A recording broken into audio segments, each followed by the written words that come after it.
Bonjour téléspectateurs d'MTV. Nous avons l'honneur et le plaisir d'accueillir aujourd'hui un responsable politique, un éducateur, un acteur économique, M. Ibrahima Djité, ancien maire de Djoudoubo. Est-ce que vous pouvez vous présenter à nos téléspectateurs? Merci beaucoup, M. Abdou Dembélé. Merci de m'avoir permis de venir m'exprimer devant votre caméra sur l'actualité du Sénégal. Moi, c'est M. Ibrahima Djité. Comme vous l'avez dit, je suis spécialiste en gouvernance et service public, notamment dans les activités éminemment de développement économique et surtout la coopération décentralisée. Auparavant, comme vous l'avez dit, je suis enseignant de formation, prof d'anglais, mais ancien maire de la commune de Djoudoubo, Djoudoubo dans le département de Goudomp, région de Sédhiou. Merci. D'accord, monsieur le maire, vous suivez l'actualité politique? Tout à fait. Le 24 mars 2024, le Sénégal a connu un nouveau président, le plus jeune président de l'histoire du pays depuis l'indépendance, Bassirou Diomaye Diakhar Faye. Son élection a été une surprise pour vous ou pas? Merci beaucoup. Surprise, oui, surprise, non. Comme vous l'avez dit, c'est le plus jeune président depuis que le Sénégal est Sénégal, comme on le dit souvent. Je pense que les prémices de ce changement ayant été déclinées avant même le 24 mars, parce qu'il faut le reconnaître, déjà avec les élections locales et aussi avec les élections de députation, tout le monde savait déjà que les Sénégalais étaient déjà sur les zones de changement.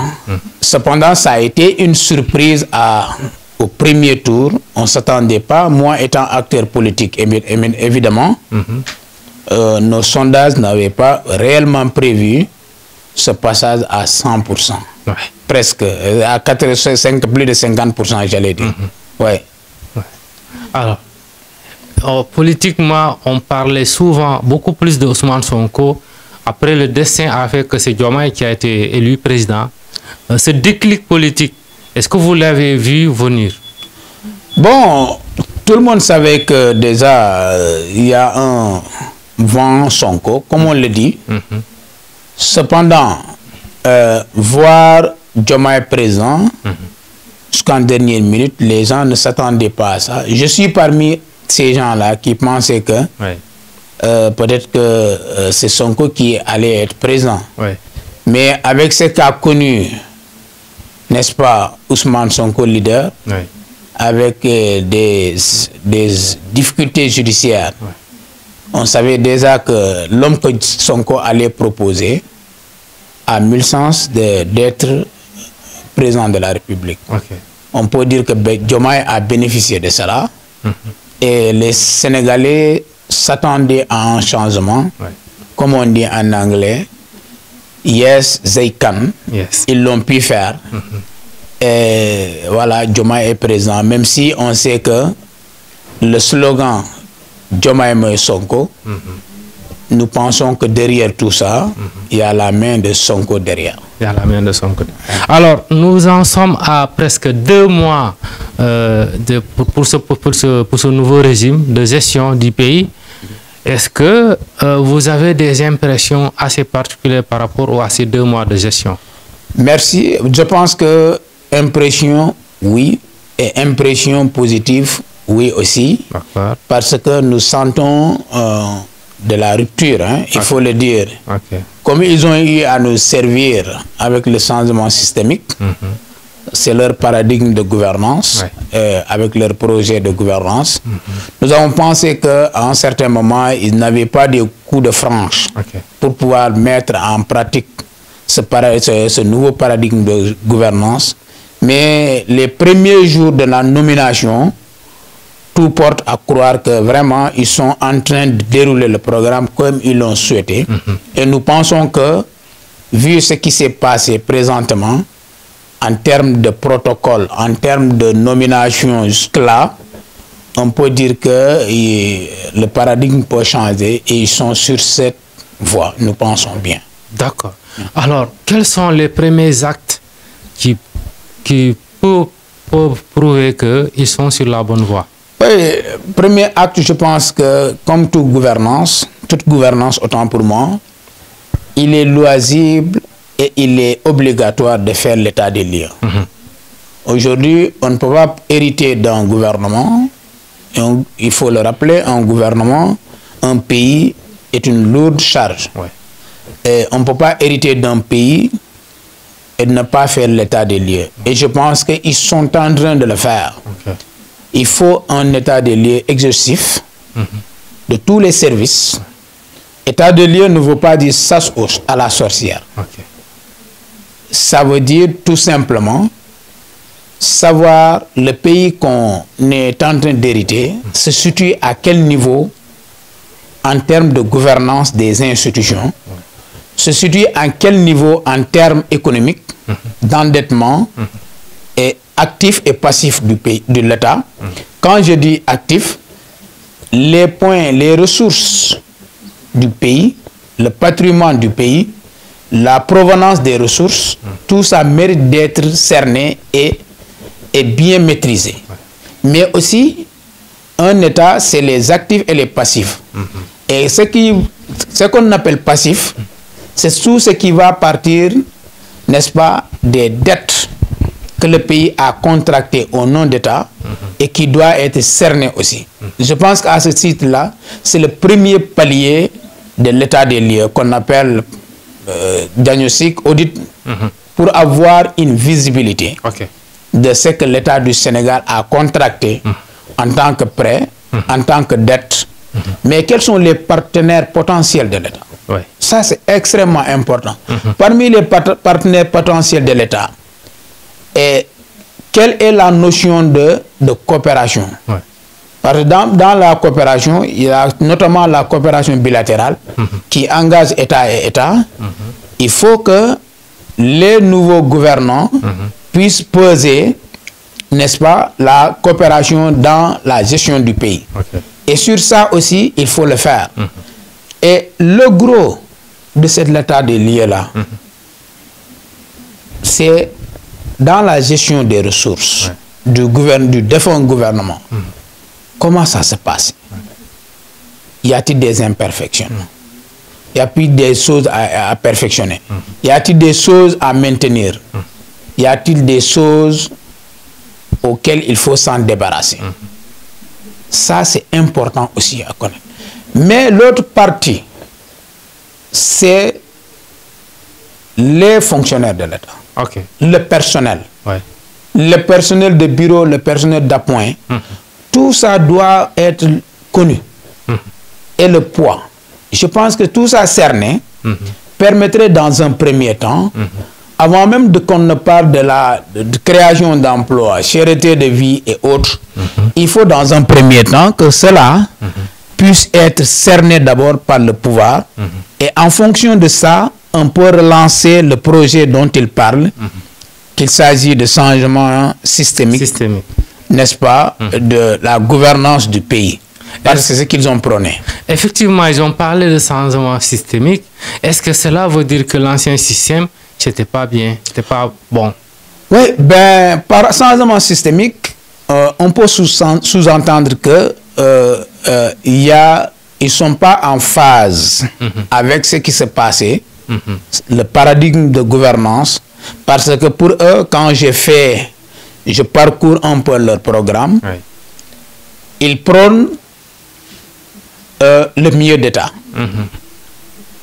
Le mieux d'État, c'est-à-dire que l'État soit présenté pas à tous les niveaux, peut être présenté à tous les niveaux, mais présenté d'une façon plus stratégique. C'est-à-dire aujourd'hui, l'État ne peut pas se prévaloir de tout faire en même temps. Mais l'État peut faciliter aux acteurs d'avoir de la force, d'avoir de la possibilité de jouer pleinement leur rôle. Aujourd'hui, ils pensent que aussi l'étranger, notamment la France, a trop de mainmise dans ce qui se passe dans notre pays. À tort ou à raison, d'une part, on peut voir avec le défunt gouvernement la présence de la France, de l'Europe, partout dans les affaires du pays. Cela aussi ne veut pas dire que ils vont couper court au partenariat bilatéral. Parce qu'un pays ne serait jamais une vase close. Les pays ne peuvent pas exister fermés. Nous sommes dans la gouvernance qu'on appelle mondiale, planétaire. Comme si c'est un village planétaire. Tout se passe en même temps et en même lieu. Donc aujourd'hui, on comprend qu'il soit dans un nouveau paradigme de gouvernance qui prône la rupture en termes de partenariat. Je sais qu'ils disent, ils ont bien compris, on ne peut pas ne pas avoir de partenariat. Et ils parlent de partenariat gagnant-gagnant.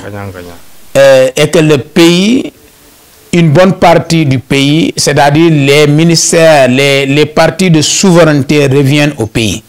Et là, je pense que ça ne peut se faire que dans un premier temps, dans l'état des lieux, et de connaître potentiellement les partenaires du pays et voir leur poids dans l'économie du pays.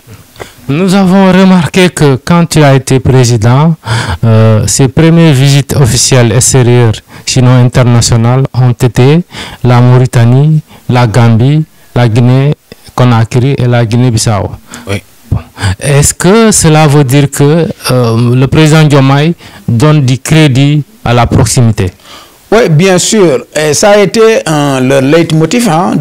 Depuis le début, ils ont évoqué le panafricanisme. Et qui dit ça, c'est le renforcement, n'est-ce pas, du le renforcement de la coopération du Sénégal avec ses voisins. Et les voisins immédiats, il faut dire, Mauritanie, le choix de Mauritanie n'a pas été un choix fortuit. Parce que c'est lié à un aspect purement économique aussi, au-delà de la frontière. Rappelez-vous bien qu'on parle du pétrole et du gaz. Et aujourd'hui, une bonne partie, n'est-ce pas, est en cheval entre le Sénégal et la Mauritanie. Et cela justifie dans un premier temps ça aussi. Et la Gambie, la même chose. Aujourd'hui, la Gambie est en enclave du Sénégal presque. Et ça se voit. Et ce que j'ai bien aimé, ce qu'ils ont promis, ce qu'ils ont prôné au départ, il est en train de les mettre en place. Renforcer la coopération, le lien avec les pays frères limitrophes. Et de là, il pénètre l'Afrique à travers l'Afrique économique aussi. Il faut le reconnaître. Parce que dans l'espace CEDEAO, rappelez-vous, il y a des géants, parmi lesquels la Côte d'Ivoire, bien entendu. Donc, ils ont des avances sur l'agriculture, sur l'arboriculture, avec le cacao, et j'en passe. Aujourd'hui, le Sénégal doit faire la paix d'abord avec la frontière. Quand je dis la frontière, c'est avec les pays. Et le Sénégal doit continuer à jouer ce rôle de leader. Et cela passe dans un premier temps d'abord à faire la paix, à renforcer la dynamique de coopération avec ces gens-là et à clarifier d'abord aussi le domaine de coopération. D'accord. Parlons de gouvernance locale. Quelle politique réellement il faudra développer pour réussir une gouvernance locale au Sénégal? Oui, bon, d'abord, moi je dis que j'ai vu la composition du gouvernement et j'ai bien aimé quand même que les nomenclatures budgétaires jadis existants, n'est-ce pas, sur ce qui fonde le budget. J'ai bien aimé que le président Diomaye ait regroupé, n'est-ce pas, les ministères autour d'un ministère. Et qu'est-ce que je voudrais dire par là? J'ai entendu l'urbanisme, collectivité locale, dans un même ministère. Et j'ai bien aimé, par ça permet de restreindre le nombre de ministres. Cependant, il faut... On en est à 26. Ah oui, bien sûr, 26, moins de 30, avec les ministres d'État, je pense. Qui sont 6 également. D'accord. Donc, si on prend ça, on comprendrait aisément qu'aujourd'hui, le ministre des collectivités territoriales et de l'urbanisme, il est bien positionné pour gérer la question de la gouvernance. Parce que toutes les villes, toutes les communes ont la prétention de devenir urbaines. Et d'où le fait qu'il a confié ce ministère-là à un seul ministre, je pense que c'est un bon départ. Maintenant, la gouvernance territoriale telle que déclinée, étant le socle même du développement territorial, pour créer un peu de l'équilibre de développement entre les zones urbaines et les zones rurales, passe forcément par son renforcement. Parce que qu'est-ce qu'il est? Il est question, dans un premier temps, d'identifier les zones des pôles d'attraction, n'est-ce pas?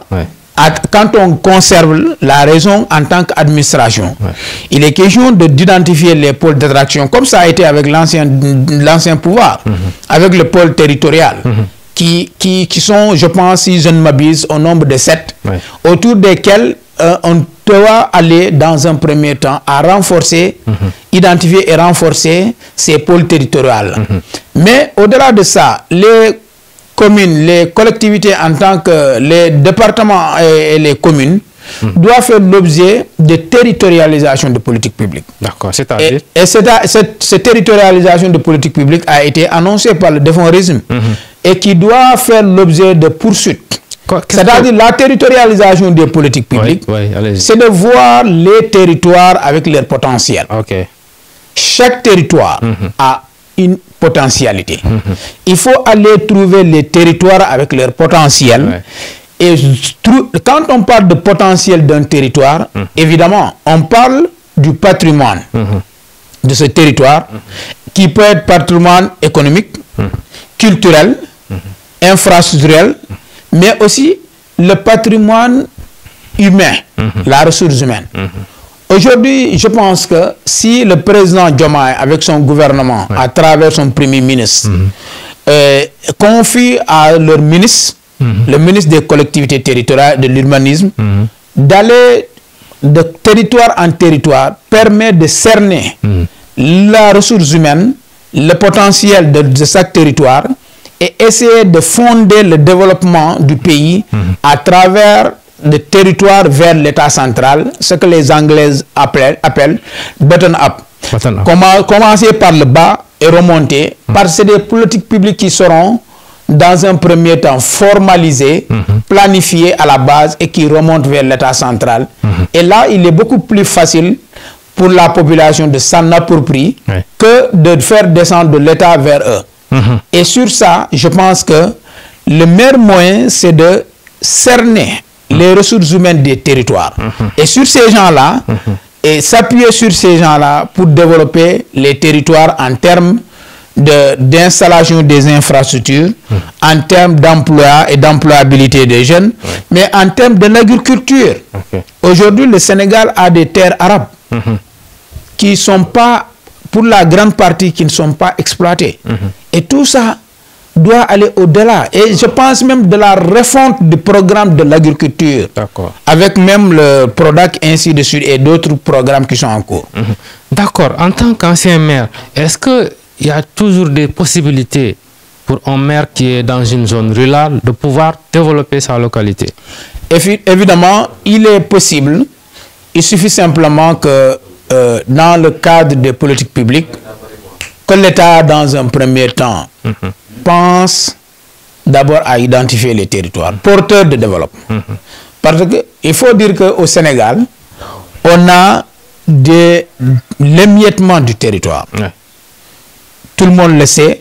Il y a, comme le disent le Code général des collectivités locales, qui dit que dans un de ces articles, une commune, au terme d'une gestion de 2 ans, qui ne parvient pas à relever le défi économique, c'est-à-dire qui ne peut pas se prendre en charge, il est appelé à disparaître et rattaché à la commune la plus proche. C'est ce que les textes ont dit.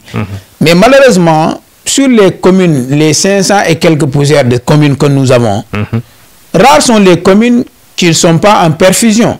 Oui. Ils n'attendent que les fonds de l'État. Les fonds de dotation. Les fonds de dotation, fonds de concours, la selle et d'autres fonds. Okay. Même la question de partenariat, de la coopération décentralisée, c'est une question qui est laissée à l'état d'embryonnaire. Okay. Aujourd'hui, la question de l'intercommunalité qui a fait l'objet de beaucoup d'ateliers, de beaucoup de partages, n'a jamais été mis en exergue normalement. Aujourd'hui, il suffit simplement que le gouvernement Sonko, comme il est en train de faire tour à tour, faire, n'est-ce pas, des conseils interministériels. Oui. Je pense que aujourd'hui, on ne peut pas sauter la question des territoires dans la gouvernance moderne. Tant sur le plan foncier que sur d'autres plans. Okay. Donc, je pense que le Premier ministre est appelé à aller dans le sens de faire un conseil interministériel sur les territoires. Parce que, si vous constatez, l'État du Sénégal, c'est presque un micro-État. Ouais. Ce n'est pas un grand État. Ouais. Vis-à-vis d'autres États. Ouais. Les États fédérés, ils ont cette possibilité de s'appuyer sur les autres gouvernements, comme ça se passe aux États-Unis, Oui. les autres États, pour remonter et avoir beaucoup de poids en termes de population, de production et autres. Nous, on n'a pas ça. Peut-être que dans leur paradigme de gouvernance, ils vont tendre vers ça. Mais nous, ce que l'État central peut faire, il doit s'appuyer sur les territoires pour faire prévaloir nos territoires à travers les pôles territoires. Donc, vu sur cet angle-là, je pense qu'il est possible pour les maires d'être créatifs et de trouver un cadre d'intercommunalité et les plus grands économiquement et en termes d'urbanisation puissent amener les autres pour que dans les localités, qu'on puisse avoir un peu un début de développement.